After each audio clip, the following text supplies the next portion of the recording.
ઓસીઆઈને લગતા નિયમોમાં કેટલાક ફેરફારથી દુનિયાભરમાં રહેનારા ઓસીઆઈ કાર્ડ હોલ્ડર્સનું ઇન્ડિયા ટ્રાવેલ પહેલાથી ઘણો ઇઝી થઈ શકે છે. હવે વારે વારે પોતાની સાથે ફિઝિકલ ઓસીઆઈ બુકલેટ રાખવાની જરૂર નહીં રહે, કેમ કે સરકારે ઈ-ઓસીઆઈની સુવિધા શરૂ કરી દીધી છે. એટલે હવે તમારું ઓસીઆઈ કાર્ડ તમારા મોબાઈલ ફોનમાં પણ અવેલેબલ રહેશે. પણ એનો મિનિંગ એ નથી કે ફિઝિકલ ઓસીઆઈ કાર્ડ ખતમ જ થઈ ગયું હોય. આ વિડીયોમાં આજે આપણે સમજીશું કે ઈ-ઓસીઆઈ શું છે અને કેવી રીતે એને ડાઉનલોડ કરી શકાય, એ ક્યાં ક્યાં માન્ય રહેશે, ફિઝિકલ કાર્ડનું શું થશે અને ઓસીઆઈ હોલ્ડર્સ કઈ બાબતોનું ધ્યાન રાખવાનું એમને રહેશે. તો સૌથી પહેલાં સમજીએ કે ઈ-ઓસીઆઈ કોઈ નવું ઓસીઆઈ કાર્ડ નથી. એ તમને પહેલેથી અપાયેલા ઓસીઆઈ કાર્ડનું ડિજિટલ વર્ઝન છે.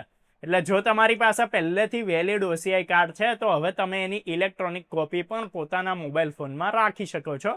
એનો ઉદ્દેશ્ય ખાલી ટ્રાવેલને ઇઝી બનાવવાનો અને જરૂરી ડોક્યુમેન્ટ્સને હંમેશા પોતાની સાથે અવેલેબલ રાખવાનો છે.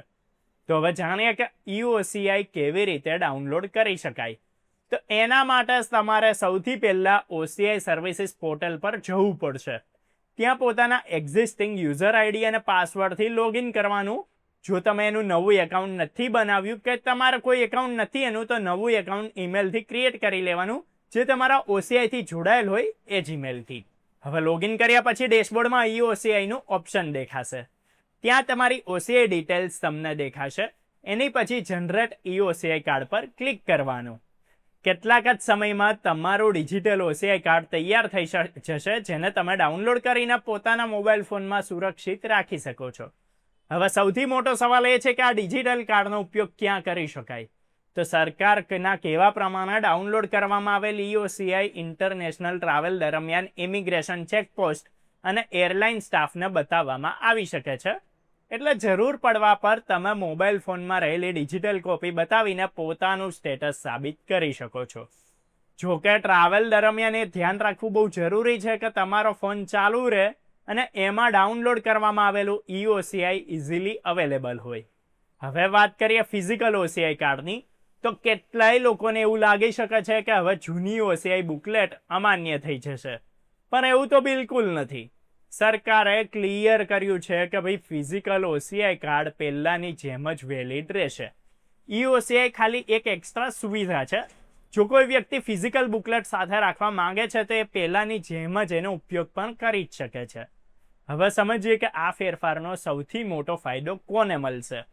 તો જે લોકો રેગ્યુલરલી ભારત આવતા જતા રહેતા હોય છે એમના દર વખતે ઓસીઆઈ બુકલેટ જોડે રાખવી જરૂરી નહીં રહે. જો ક્યારેક ફિઝિકલ કાર્ડ ઘરે રહી જાય તો ટ્રાવેલ દરમિયાન ખોવાઈ જાય કે પછી, તો કમસે કમ ડિજિટલ કોપી તો તમારી પાસે રહેવાની જ.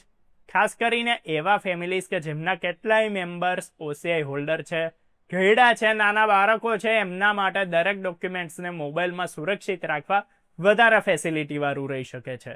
હવે ધ્યાન આપવાની વાત એ પણ છે કે હાલમાં આ સુવિધા ખાલી એક્ઝિસ્ટિંગ ઓસીઆઈ કાર્ડ હોલ્ડર્સ માટે જ અવેલેબલ છે.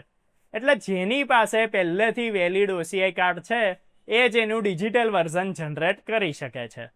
જો તમારી પાસે ઓસીઆઈ કાર્ડ જ નથી તો પહેલાં તો નોર્મલ પ્રોસેસ પ્રમાણે ઓસીઆઈ પ્રાપ્ત કરવું પડશે.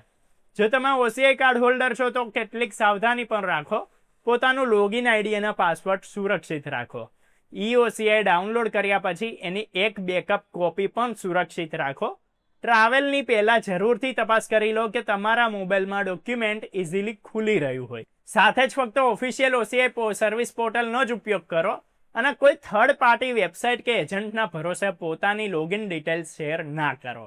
આ આખી અપડેટનો સૌથી મોટો મેસેજ એ જ છે કે ફિઝિકલ ઓસીઆઈ કાર્ડ અત્યારે પણ પૂરેપૂરું વેલિડ જ છે, પણ ઈ-ઓસીઆઈ તમારા માટે એક એક્સ્ટ્રા સર્વિસ છે જેનાથી જરૂરી તમારા જેટલાય બી જરૂરી ડોક્યુમેન્ટ્સ છે હંમેશા તમારા મોબાઈલમાં અવેલેબલ જ રહે.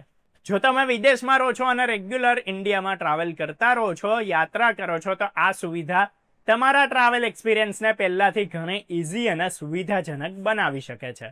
ત્યારે જો વિડીયો પસંદ આવ્યો તો લાઇક, શેર, સબસ્ક્રાઇબ અને ફોલો કરો.